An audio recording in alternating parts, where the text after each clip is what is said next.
Good morning. How are we, people? Good morning. It's the Doug Rice Show. Welcome, one and all. I am Doug Rice. It is 8 o'clock. It is Wednesday morning. It is the 6th of December, 2023. And thank you so much for turning into me. You know what? I gotta keep memory that for some reason, every time I turn down the volume, while I'm greeting you, there is a riffle in the volume. All right, straight to it. Good morning, Wednesday morning. And the news continues to move toward prophecy. Oh, my goodness. I want to address something straight off this morning. Yesterday on my news segment toward the afternoon, we came across the typical interaction between police and Negroes. And I, just through going through the news that caught my eye, perusing it, not previewing it, I saw the event culminating in a Karen tasing a black man, and it was very, very interesting. I first and foremost want to apologize profusely for taking such an attitude regarding what I saw initially. I try to look at the most objective perspective within the framework of my mind as possible. And for the short snippet that I saw in the short amount of time that I heard the officer speak, I came to conclusions, and your apologies I seek. We're going to take a look at it. That's exactly what we're going to do. We're going to look at it from a different perspective, me and you, right now. All right, so fair use, all that good stuff. Again, if anyone was triggered, believe me, I am apologetic and have been profusely checked up and down by my most capable moderator, Detrina, who did see, in fact, I was veering in the wrong direction. And so, again, I apologize profusely, but let's take a look at it in its proper context. Here we go. For Comedy Hype News, I'm Symphony Thompson. An Alabama cop has been placed on administrative leave for using a taser on a man who she already handcuffed. This takes place in a new viral video filmed this past Saturday afternoon, and it's making its rounds all over news outlets and social media. The clip shows a cop from the Reform Police Department in Pickens County, Alabama, arresting, berating, and laughing at a man before tasering him. Many sources claim that District Attorney Andy Hamlin said the man was arrested on a trafficking fentanyl charge. According to the Alabama newsletter, the Pickens County Jail identifies the man as 24-year-old Michael Washington, and he's being held on a $500,000 bond. The same source lists his charges as obstructing governmental operations, resisting arrest, marijuana possession, drug trafficking, and being a felon in possession of a firearm. Now, comedian D.L. Hughley has made a name for himself commenting on racial justice issues like this one. He would repost the headline coming from Hollywood Unlocked's Instagram page. Hughley's caption read, "This is a maniac with a license to do whatever they want. Can you imagine what things haven't been caught on camera?" Comedian Godfrey would enter Hughley's comments and react to the headline. He wrote, "I don't say this often, but that's a woman I wouldn't mind watching her get knocked the F out." A top comment on Hughley's repost read, "The Klan traded their hoodies in for police uniforms and badges." Another user would add, "Anyone who abuses their power like this should be arrested. If police officers are to be held to a higher standard, then they should have more severe consequences than the people who they arrest. She's trash." One more social media user would chime in, "This is clearly abuse of power. She needs to be dismissed of her duties, fired, charged, and found guilty of aggravated assault. Attorney Crump, this man needs you." In response to all of the outrage surrounding this news story, Reform Police Chief Richard Black and Mayor Melody Davis said they were aware of the viral video and referred to it as a citizen's arrest in a statement. The rest of the message read, "The Reform Police Department is aware of a video circulating involving a citizen's arrest on December 2nd, 2023. The department is in the process of turning over all materials related to this arrest to the Alabama State Bureau of Investigation and has requested a thorough investigation into the circumstances surrounding their arrest. In accordance with city policy, the officer involved has been placed on administrative leave while the investigation is conducted. On Monday night, friends, family, and community members gathered to protest Washington's arrest. Unfortunately, the video does not show what led to the arrest. However, according to WVTM 13 in Birmingham, Alabama, Jalexis Rice, Washington's girlfriend, said this all started when her boyfriend and two others were changing a tire of a car they were driving. She says that's when the officer pulls up. Let me stop you right now, folks. So, not to give any excuses, there is no excuse. Katrina has beaten me down. Okay, D, I get it. I didn't know she looked like that. I had no idea she looked like Eddie Munster's second cousin twice removed with more forehead than you can prove. I certainly have had my attitude reproved. Apologies, dear God. That's ghostly. Let's finish it up. Eventually arresting her boyfriend and shocking him with a stun gun. Stay up to date with the latest news and comedy by subscribing here to our YouTube channel. Follow Comedy Hype across all social media and look out for original content on our new streaming service.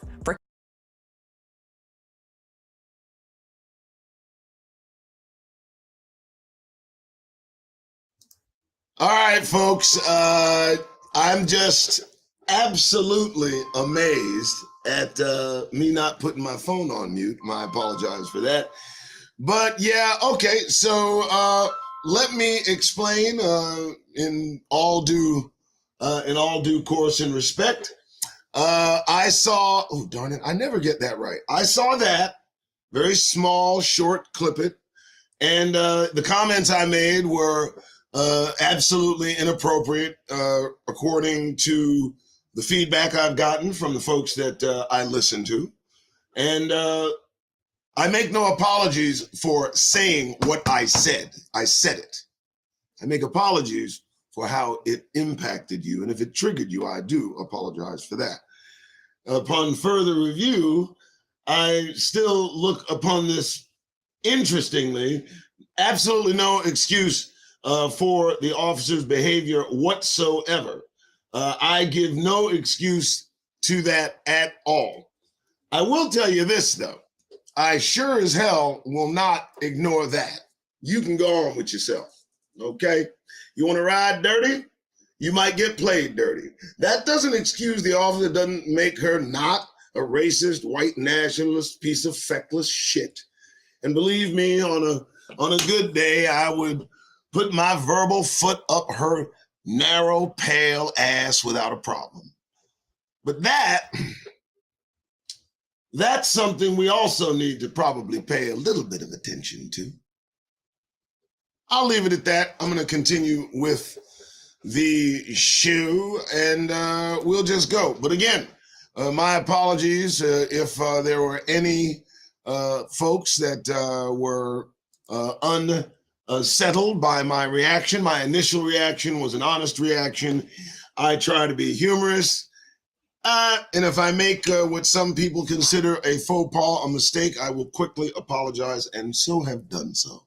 My apologies. All right, so I hope, again, everybody can understand my perspective. It was not in any way connected with any kind of excuse for the officer. Please give me a break. I have no sympathy for police, but I will apologize to say the least. There we go, folks. There we go. All right, so now to business. The burden, the disparate treatment of Negroes. I'm excited about this second part. I am excited about this second offering. Let me tell you why. First, what we're looking at, let me give you the full picture so you see it. I don't want everybody to miss the point here. First and foremost, this is the document of which we speak right here, okay? This is it.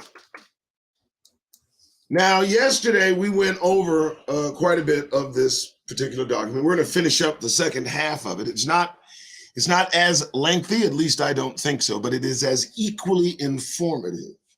It is as equally touching in its exactness regarding this particular subject. Americans, Negroes in the criminal justice system, and the disparate treatment. Now, they just had a shooting that I'll talk to you about perhaps at the end of the show. Unarmed brother shot sitting in his car. Cop shot him. I think this was about 6 hours ago. Reported we have another shooting. 6 people dead in 2 different places in one area. Yesterday, another 3 people being killed. So the energy that is going around the world, leading to the criminal justice system, the individuals, not Negro, who are going about the country, they are going to face not desperate treatment. They're gonna more face equal and fair treatment from the word go regarding the crimes they've committed recently. But today, we're going to continue with the unjust burden from the point of view of Elizabeth Hinton, Assistant Professor, Department of History and Department of African American Studies. And though she said Black Americans, I said Negroes. So there it is. Now, we were here. That's where we were. Bias by system actors can lead to disproportionate criminal justice involvement for Black people. System actors are police and the law enforcement apparatus that supports the police, the judicial system, the judges. Everyone that contributes to this desperate and uneven, unequal treatment of Negroes in this country regarding the legal system are all system actors. And those system actors don't necessarily have to be white. What we'll find in most cases that the brothers and sisters that are in this system that support the criminal justice system too lend their own level of, input into how the criminal justice system treats Negroes. So you're not going to find friends inside that system of either race, color, creed, tribe. When a Negro is involved in the criminal justice system, that usually spends the end of any productivity without serious effort, which is what we do. So, Doug Rice Show brought to you by Twidware. Did I forget to say Twidware this morning? I do apologize. My mind was on the apology I had to make regarding the video from yesterday. I'm so stung by not having the full support of folks that watch me. And again, if that did something to you, I apologize for that effect. Now let's back to this, the desperate treatment of Negroes, bias by system actors. Let's read. Can you see that? I hope you can see it. If you can't, I can make it bigger, but why make it bigger? For God's sake. I'm reading it, right? Let me see. How about that? There you go. You can see that, right? Beyond laws and policies that disparately impact Black people, the bias of individual actors in the criminal justice system, police, prosecutors, judges, juries, can further disproportionately involve Black people, leading to more frequent stops, searches, and arrests, as well as higher rates of pretrial detention. Very important, that pretrial detention, because if you are an innocent Negro and somehow are not able to obtain pretrial release, that detention while proving you're innocent can ruin your entire life, to say the least. So it's very important, that pretrial detention, harsher plea bargain outcomes, and more severe sentences that similarly situated white people are able to escape. I don't know if they finished that or not. I did. It doesn't matter. Some of this bias may be the result of overt racism, but, and I believe we read this yesterday, well, let's review. More often it manifests as implicit bias. Implicit bias is the automatic positive or negative preference for a group based on one's subconscious thoughts, which can produce discriminatory behavior if individuals are unaware that such biases form the basis of their decisions. So some people, as we said yesterday before we closed, some people are unaware that they have these inherent biases as they push Negroes through the judicial system of this country. And those biases interplay with how the outcome affects that person's life. I don't know that the details of how things affect Negroes are on the minds of most people in this country. It really doesn't bother them. It's particularly Negro men. You know, the fate of Negro men in this country has been put on the back burner of the consciousness of this country for centuries. Trust me, I know this thing. So let's continue, shall we? And please be sure to like, subscribe, share if you like this particular fare. If not, I do apologize again, but got to do this till God says when. All right.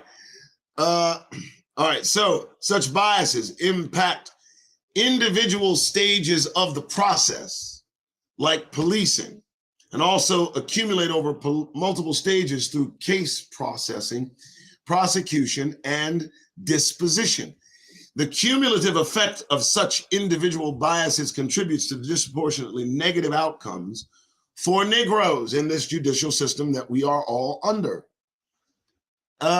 Studies have found police are more likely to stop, search, and arrest Black people. Studies have found police are more likely to stop, search, and arrest Negroes. I'm going to tell you something. Most of this society has no problem with that as a fact. Most allow that to glide off their conscience without a problem. In fact, some feel it a necessity, some justify it in some way. And that's the reason I do this, because we need to pay attention strictly to how we exist within the confines of this prison. Because police are the gateway to the court and prison systems, understanding how bias affects policing practices is critical to understanding larger racial disparities in American criminal justice. Studies have shown that police officers can hold implicit bias that affects the decisions toward Black individuals. We saw that in yesterday's video, implicit bias, despite Mr. Washington's record. We know that police, when they interact with Negroes, act completely different than they do when they act with white people, period. There's no subterfuge about that. And there's no guess. That is how we are addressed. We know this. So likewise, For example, a 2004 study found that when police officers were asked who looks criminal, and they're shown a series of pictures, they more often choose Black faces than white ones. And we have these same individuals policing our neighborhoods, policing neighborhoods that are intermixed with white and Black. And can you imagine the offset in justice meted out as they stroll by what might be a white offender and then focus on what might be a Negro innocent individual? Very interesting. Likewise, in another 2004 study, researchers primed police officers to think about crimes using words like violent, stop, and arrest, and then showed them a series of photographs. The study found that once primed, the officers focused more quickly on Black male faces and remembered those faces to have features that have been considered to be stereotypically Black, such as a broad nose, thick lips, and dark skin. The best available evidence suggests that police bias toward Black Americans, coupled with strategic decisions to deploy certain law enforcement practices like hotspots policing more heavily in Black communities, increasing the likelihood of encounters with police, and negative outcomes like stops, searches, use of force, and arrest. Folks, where are we living? Put it to the test. Studies on police use of force reveal that Black people are more likely than white people to experience use of force by police. A study of police use of non-fatal force from 2002 to 2011 found that in street stops, 14% of Black people who experienced non-fatal force compared to 6.9% of white people stopped by the police. So the comparison is cut in half nearly exactly. Nearly exactly. Studies have found that police are more likely to pull over and search black drivers despite lower contraband hit rates. In a study of investigatory stops in Kansas City among drivers under 25 years old, 28% of black men and 17% of black women were pulled over in 2001 for an investigatory stop, compared to 13% of white men and 7% of white women. These are stats, folks. These are the facts. Let me move that out the way, and I will do it. Whoops. Hold on one sec. Boom, like that. So, in 2016, a police accountability task force in Chicago found that police searched Black and Latino drivers 4 times as often as white drivers. I don't know why Latino is included in that demographic, but fine. However, I don't know why they do that. Why must they include us together? We are not together. Stop. It's an insult, and it skews the entire number. Anyway, however, police found contraband on white drivers twice as often as Black and Latino drivers.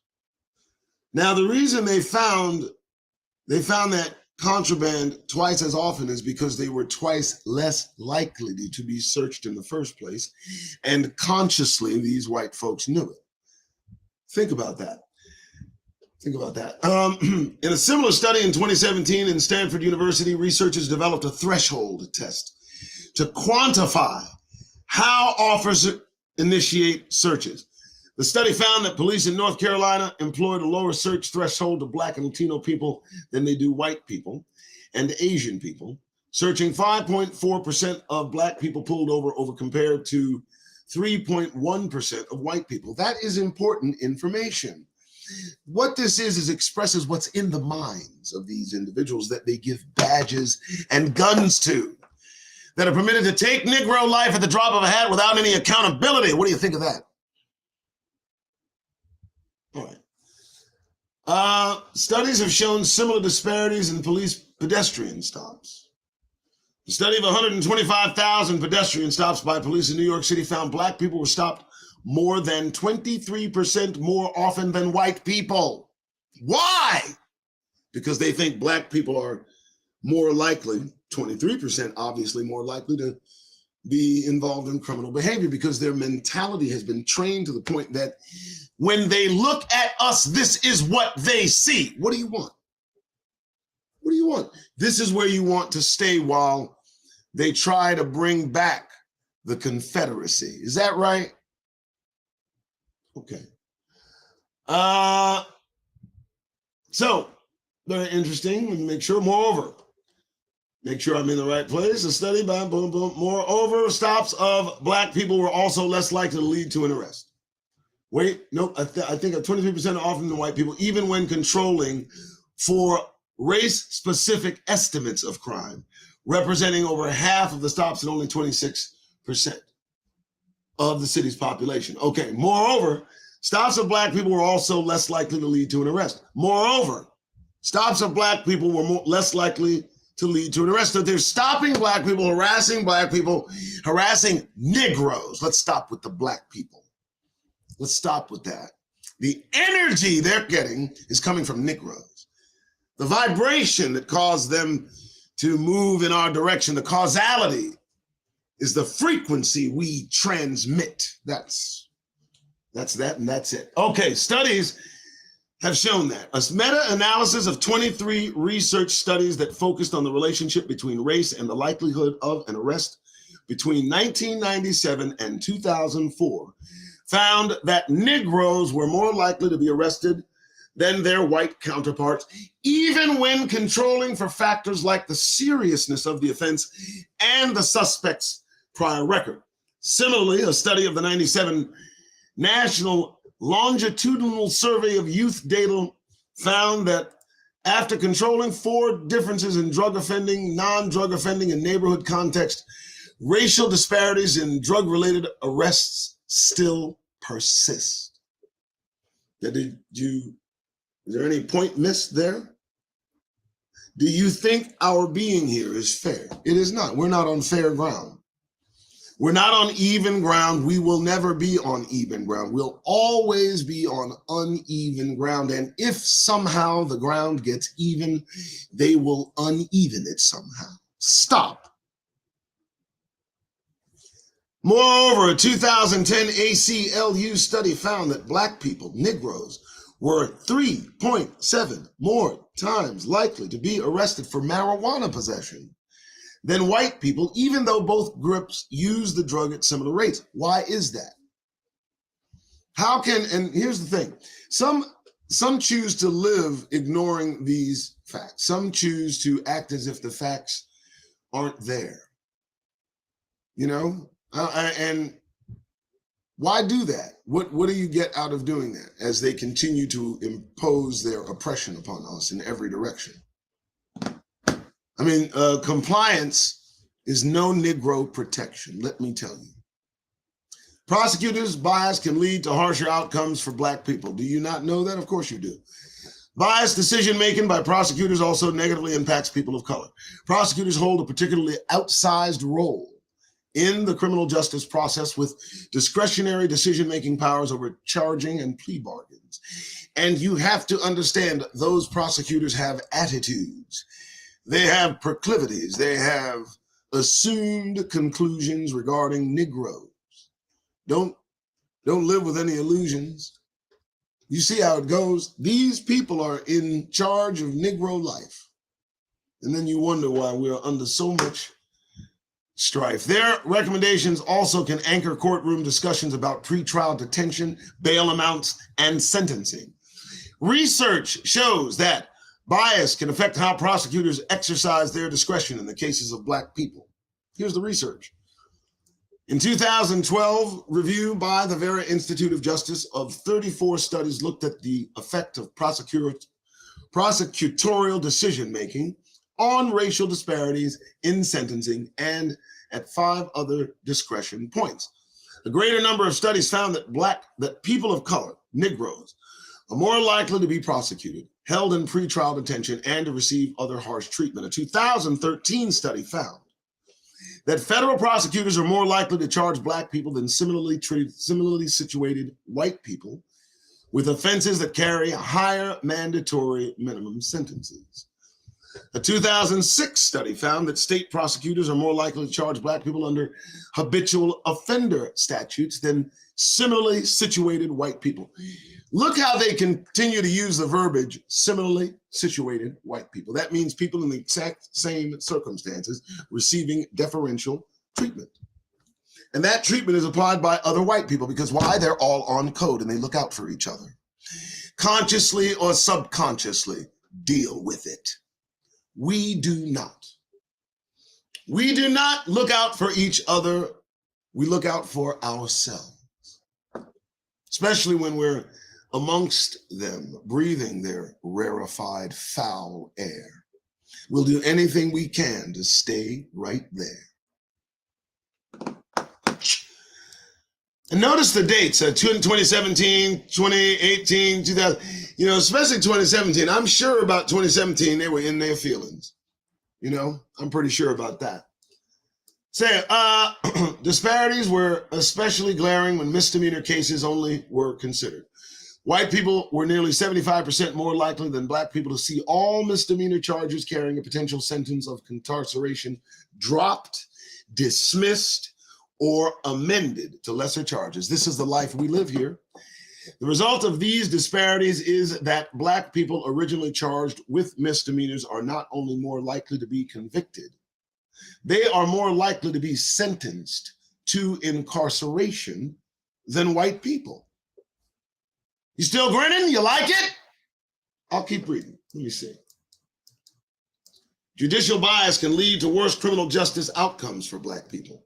So first we got prosecutor bias, and now we have judicial bias. Judges, too, have been found to hold implicit biases that can impact their treatment of the Black people whose cases are before them. And how many times have we seen comparative sentences by the same judge, different perpetrators, one white, one Black, exact same circumstances, same record, same cop, same everything.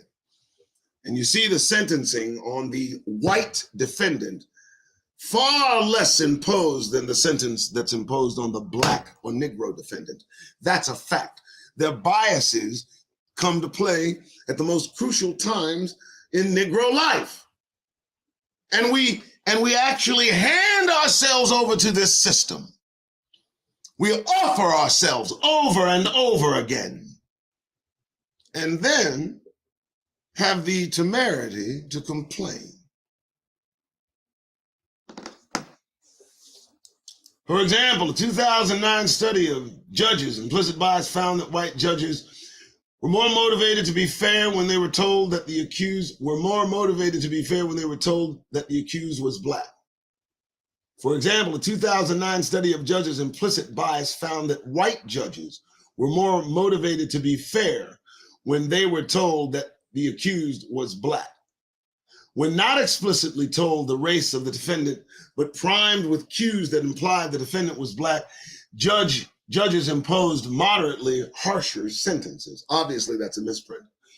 Because judges oversee every stage of the court process, their biases can lead to harsher outcomes at multiple discretion points in a case, from pretrial detention through sentencing. Listen carefully. A 2009 study, right around the time Obama came into office, a 2009 study of drug offense convictions in 3 U.S. district courts found that black people had higher odds of pretrial detention than white people. Moreover, those charges for offenses related to crack cocaine are more common among black people than white people, were more likely to be held pretrial than those charged for offenses involved powder cocaine. You understand? So the powder cocaine they associate with white people, and white people have a lesser impact on their judicial process. But with crack cocaine, more likely black folks are held to be in pretrial for those kind of offenses. Very interesting. Of course, we know that crack cocaine was a plan. I mean, we can go about that story at some other time if we can. Whether a defendant is held pretrial has downstream effects on sentencing. Listen to that. Whether a defendant is held pretrial has downstream effect. They control meticulously every aspect and every inch of the process that Negroes go through judicially. And can you imagine the nuanced effects and changes to the life of a Negro when just one aspect of this process is adjusted to change? I can't imagine the kind of power and control they have in their hands when it comes to our lives. But here we get a glimpse of it, and it's much, much to our surprise. So a 2000 review of 50 years of studies on racial disparities in bail practices found that black people are subject to pretrial detention more frequently and have bail set at higher amounts than white people who have similar criminal histories and are facing similar charges. Okay. Studies documented this disparity in state and federal cases as well as juvenile justice proceedings and in all regions of the country. Folks, this is countrywide. In a review of 40 studies into the linkage between race and ethnicity and sentencing severity, researchers found that at both the state and federal levels, black people were more likely to receive more severe sentences than their white counterparts. This finding holds true even when controlling for differences in criminal histories and the effects of policing that have a disparate impact on people of color, like the drug laws and hot spot policing practices discussed earlier.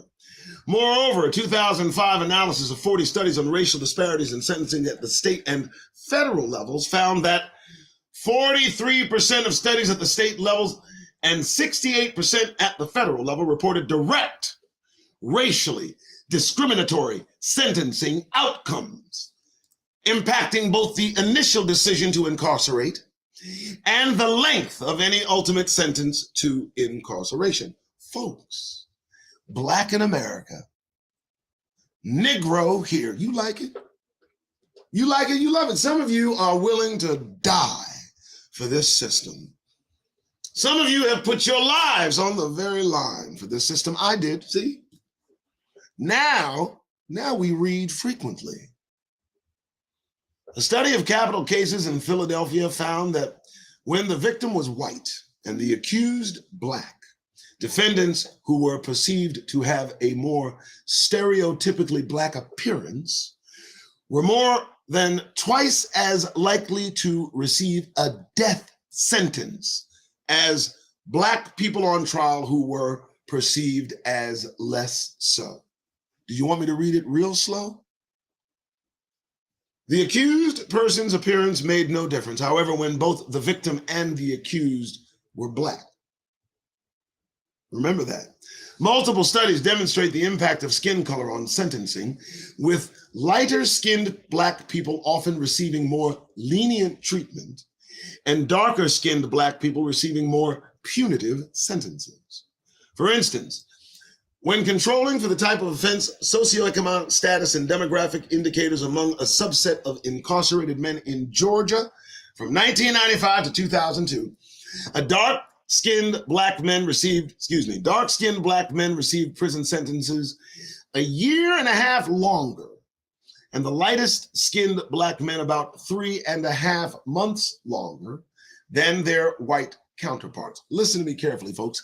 Skin color matters. Do you understand that? Anybody that tells you any different is lying or is ignorant, period. Skin color is vital. Skin color is almost primary. It's the largest organ on the body. The Creator used skin color to make several points in Scripture, and they seem to be affected greatly by skin color while telling you that it doesn't matter. I don't know if I don't like the former or the latter. All right, let's continue. The 2015 study of men facing first-time felony charges found that darker-skinned black men received sentences that were on average 400 days longer than their white counterparts, while medium-skinned black men received sentences about 200 days longer than their white counterparts. This ain't complaining. These are stats. These are facts. What are we doing? On average, black men received a sentence 270 days longer than white men. You want to say it again? On average, black men received a sentence 270 days longer than white men. You grinning? The study case in which men were charged with felony crimes in urban U.S. counties in 2000 found that black defendants were more likely to be detained pre-trial, that pre-trial detention impacted the likelihood of a guilty plea for black, white, and Latino defendants, and that both detention and guilty pleas affected sentencing outcomes. What do you want? What do you want? What do you want? Proof? Take together, the effects of cumulative bias increased the probability that the average black person charged with a felony would go to prison by 26%.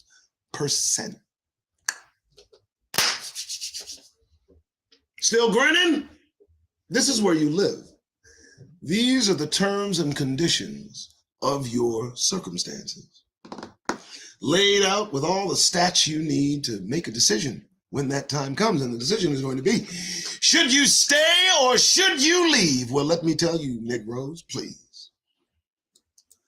Studies have found evidence of racial bias against black people in jury verdicts and sentencing. So now we've gone from the prosecutors to the judges to the jurors. Let's see. The potential racial bias of jurors in criminal cases has been examined in studies using archival analysis of case verdicts, post-trial juror interviews, and mock jury experiments in which researchers can randomly assign subjects to juries and control for and isolate variables of interest. So they got this. Such studies have examined both the impact of the racial composition of juries on sentences, as well as the effects of the defendant's race on jurors' decision making. The results are complex and the scholarship is incomplete. And while some research attributes racial discrimination by jurors to a bias against defendants who belong to a race different from their own, studies do show evidence that implicit bias, remember we defined implicit bias, may influence white jurors in some cases where the accused is Black. Well, what do you think of that? Let's bring receipts. In a 2003 review of empirical research on race and jurors, the authors found complex relationships between implicit juror bias and the defendant's race depending on the type of case at issue. In studies that used summaries of trials that were more likely racially charged, like a summary of the O.J. Simpson case, white mock jurors appeared less likely to exhibit bias. When studies used trials that were not racially charged, racial biases were found, suggesting that the white mock jurors were motivated to appear less racist the more racially salient the case before them. So they skew is what they do. They make some adjustments under the circumstances they are faced with.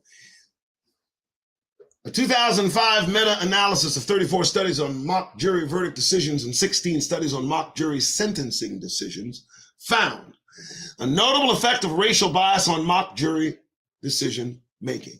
Notable.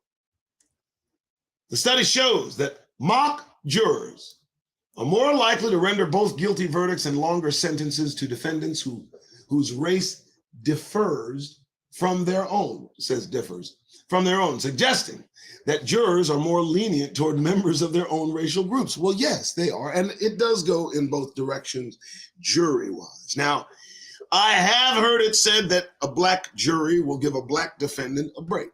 A white jury will give a white defendant freedom. But those Negroes that are working within the judicial process itself are on no Negro side. Now that is a fact. Save perhaps for the public defender, the true pretender of this. Yeah. Anyway, so very interesting. So moreover, when asked to rate the defendant's level of guilt on a scale of 1 to 100, mock jurors perceived the darker skinned individuals to be more guilty than lighter skinned individuals. But skin color don't matter though, right? Right? Skin color don't matter. Stop. Okay, these findings held true regardless of the race of the mock juror, though none of the jurors were Black. Okay, everybody good? We good? We're almost done. Communities of color are disproportionately impacted by extreme poverty and its connection to crime. Let me just say this one more time, folks. This is so true. The connection between poverty and crime is literally solidified in my mind. There is no disconnect to protect. It is always there, right there. And you have to understand the intent of this government to keep Negroes and what they represent as repressed as humanly possible under their direction. They want absolutely no connection for Negroes to rise. They would rather have us subjugated in their eyes. So when we talk about poverty and we talk about crime, we talk about doing it and then doing the time, we're talking about an intentional act when it involves our communities. It's derived to maintain that headstrong disunity that we all have. But when the poverty hits their own, they just, they never leave them alone. They give them as much support as they can. And they give excuses when they commit crimes. Yes, they do, all the time. So we're going to wrap this up with this. Communities of color disproportionately impacted by extreme poverty and its connection to crime. Yes, we know this. The poverty is an intended act upon Negroes. That's a fact. The historical legacy of slavery and racist policymaking and norms in America has had significant and long-lasting effects on racial inequality.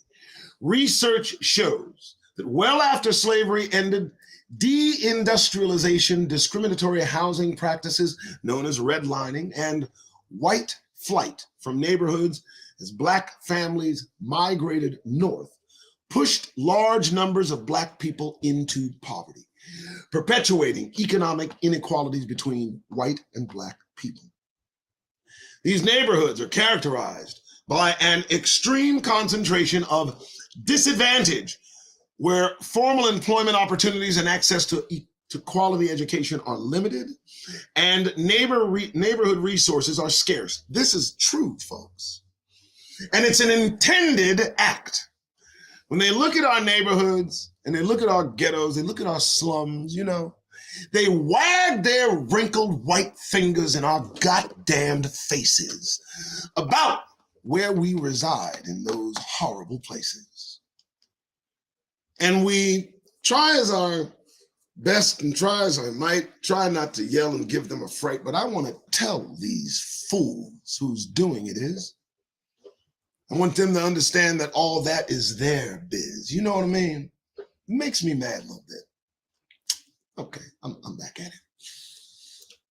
While these factors describe the structural realities of extreme poverty, they are also known drivers of criminal conduct, independent of race or ethnicity. That's right. You get poor whites in a neighborhood of neglect and poverty, and they are going to tear it up. There are neighborhoods. You better look at Tulsa. Boy, I can't whistle, but man. Okay.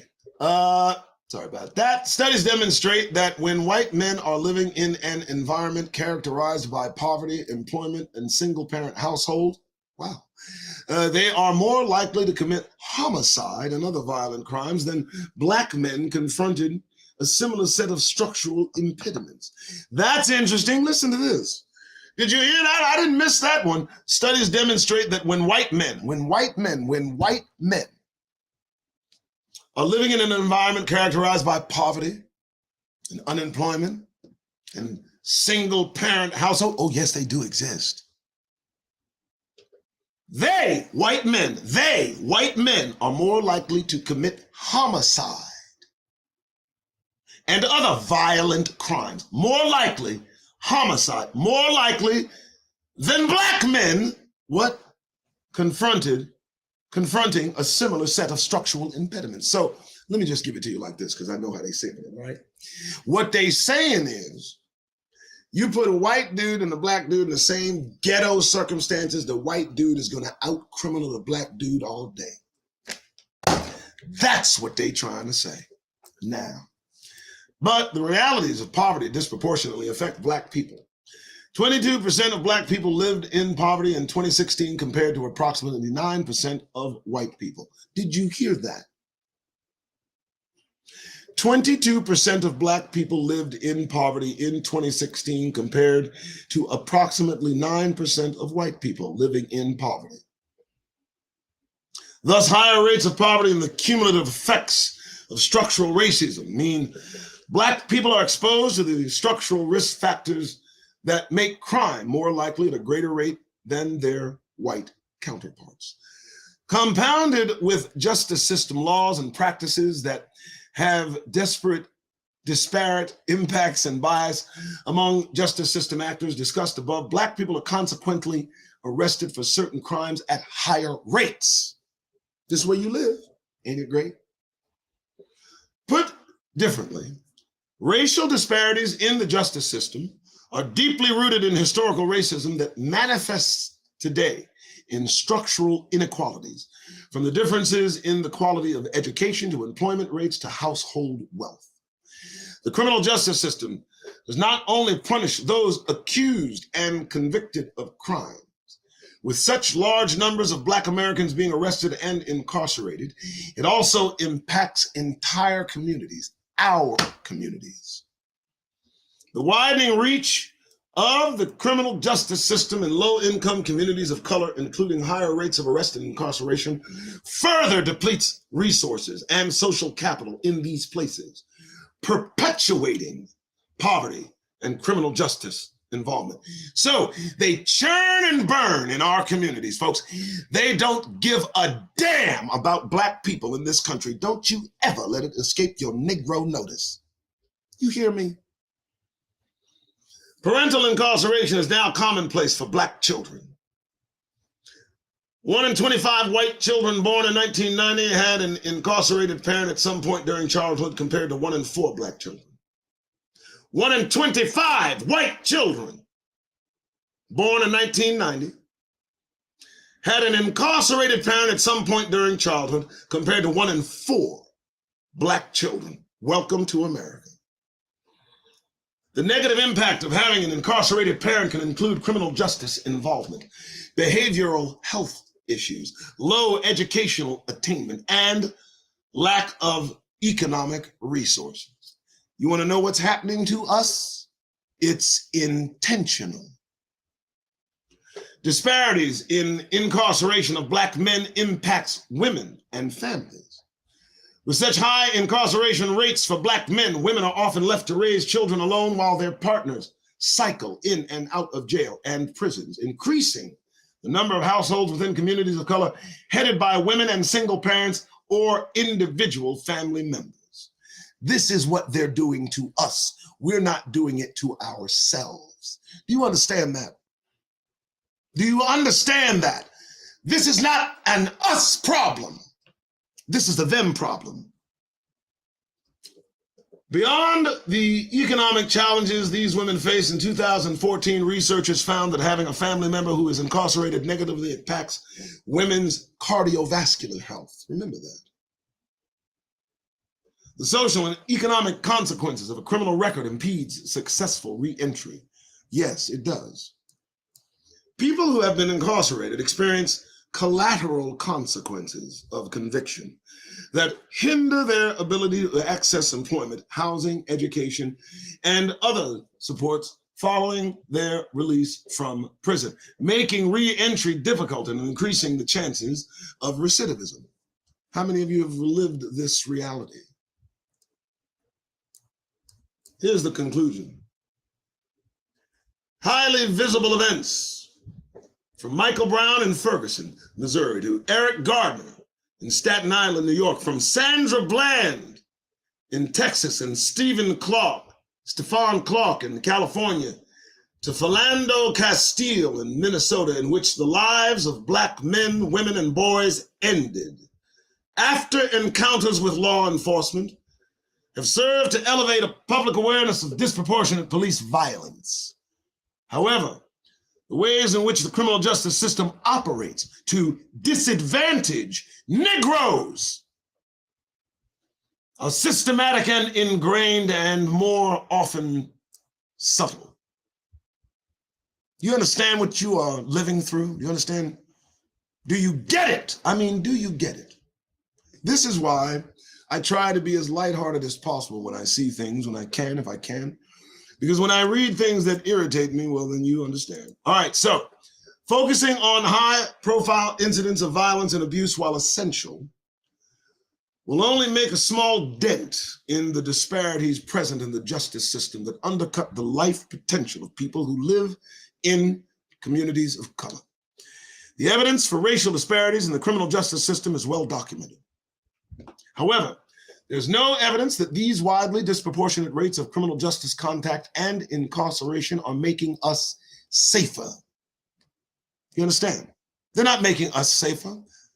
They're making us criminals. They're criminalizing Negroes, specifically Negroes males. They're pinning a felony on them and sending them about their way to hopefully fail in every way they can. This is where the United States of America is when it comes to Negroes, folks. Let's finish.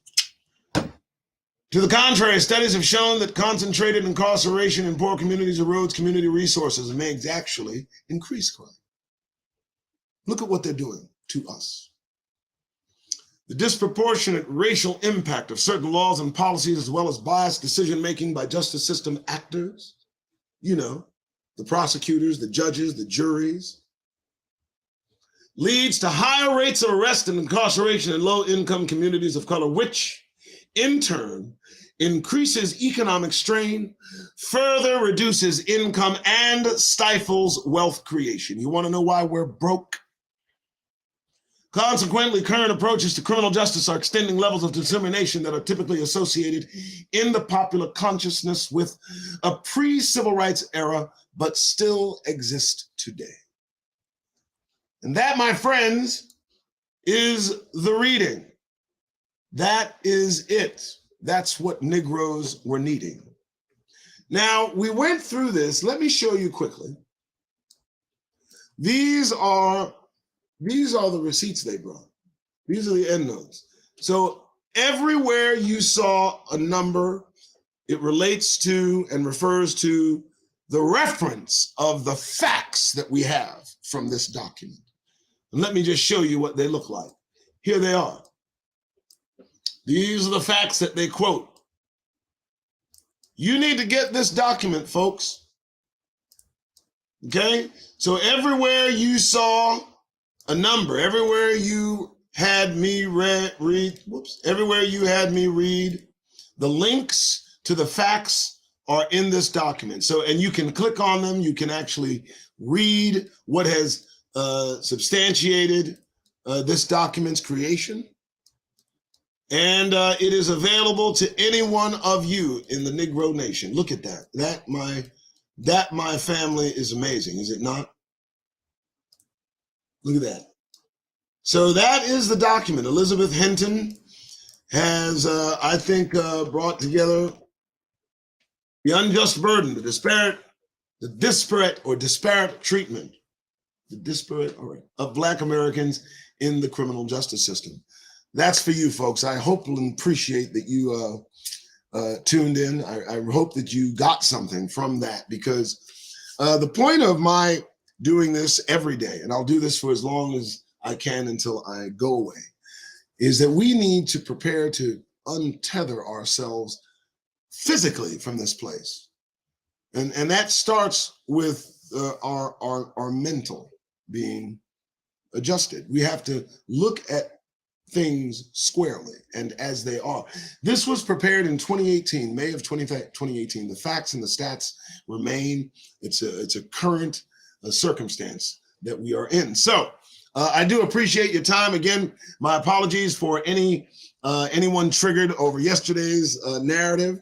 Now, I did tell you that I did see a few things that were disturbing to me this morning. And well, I think what I'll do is I'll just wait. We've been at this for almost an hour. I think that's a perfect time. Thank you so much, folks, for showing up. My name is Doug Rice. Welcome to the Doug Rice Show. You know I'm going to be back. You know, I'll be back a little bit later in the day, give you some news, some updates, some weather, and you can hear what I say. Go to our website. Go to our website. We have a website, The Doug Rice Show. TheDougRiceShow.com. And I would love for you to go there if you are so inclined. And let me go ahead and bring it up, because that's on my mind. What do you want me to say, huh? Oh, goodness, go away. Oh, boom. The Doug Rice Show. I'm putting it up there. The Doug Rice Show. I can't spell my name. TheRiceShow.com. Boom. Oh, I feel so good about having this done. And all thanks again to, just want to go to the dadgum website, not my login. Boom. I am very, very happy about this, folks. And yeah, I'm going to highlight it. My name is Doug Rice. This is the DougRiceShow.com website, brought to you by Twidware. Yes, Twidware, that's what I do. Go to twidware.com, get 10% off all apparel. Use the promo code. Support that Negro effort. He is woke. But what most also gets me up in arms today is that I have my store in play. So these documents, these PDFs I collect, I go through heck researching and finding these documents for the reading, because I understand that's what Negroes are needing, and I want their brains to be seeding. But you can get packages of documents, and there will be docs that are worth every amount set in stone. They are for donation purposes, so you get the documents free when you donate specific amounts. A 60 package document is $180. The price list will be up. The cost, the donation sheet will be up later in today. But if you don't like the 60 PDFs you get, I'll send you 60 more without relent. I will do that. That is the guarantee that we have. We will replace document for document, no matter how many you order. So if you order 5 and you don't like the 5, I'll give you 5 more. I'll give you documents until you're happy, okay? But again, I want to thank Twid. That's what I do, that Twidwear, because sponsorship comes with perks. See, I got my shirt, got my hoodie, all that good stuff. It's goody. So DougRice.com, look at that, man. I accept PayPal. I accept it all. I just need you to buy it before I fall. All right, folks, there we go. All right, folks, that's the show. My name's Doug Rice. So nice you say it twice. Cue the music. Appreciate your time. I do indeed. And I hope you got exactly what you need. Thank you again for tuning in, and you'll see me again before the day is over. You guys have a wonderful day. Now, you're out there today. It's Wednesday. It's midweek. It's hump day. Do me a favor. Listen to what I say. If you're going to be out there in public places, do me a favor, Negroes. Get that goddamned grin off your faces. Why do I say that? Because that's what I do. Twidwear. It'll come together. All right, folks. Thanks so much. You have a wonderful day. Talk amongst yourselves.